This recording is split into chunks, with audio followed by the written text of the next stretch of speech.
আসসালামু আলাইকুম এভরিওয়ান। আশা করি আল্লাহর রহমতে সবাই ভালো আছেন। আজকে আপনাদেরকে খুব সহজে মিষ্টি কুমড়া ভাজি রেসিপি করে দেখাচ্ছি। আমি এখানে মিষ্টি কুমড়া পরিষ্কার করে নিয়েছি টুকরো করে। দেন ফ্রাই প্যানে তেল, তারপর পেঁয়াজ কুচি আর দিয়ে নেব। দেন সাথে মিষ্টি কুমড়া কুচিগুলো দিয়ে নেব। কিছুটা কাঁচামরিচ ফালি আর হালকা লবণ, আপনাদের স্বাদ মতোই। তারপরে ধনে গুঁড়া, জিরা গুঁড়া, অল্প একটু হলুদ গুঁড়া, সব কিছু একসাথে দিয়ে ভালোভাবে নেড়ে নেব।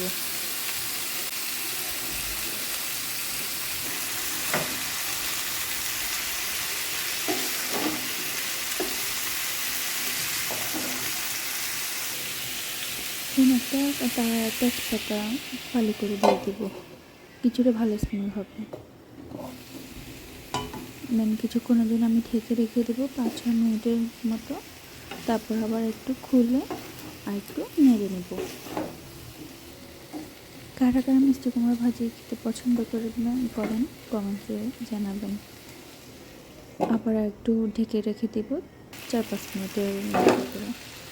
দেন আমি দেখলাম যে আমার মিষ্টি কুমড়াটা এখনও কিছুটা হালকা সিদ্ধ হওয়া বাকি। এই জন্য আমি আরেকবার ঢাকনা দিয়ে রেখে দেবো। 2-3 মিনিট রেখে দিলেই হবে। এই যে দেখতে পাচ্ছেন আমার মিষ্টি কুমড়া অলমোস্ট হয়ে গেছে। আমি এরপরে আপনাদেরকে দেখাচ্ছি যে সিদ্ধ হয়ে গেছে।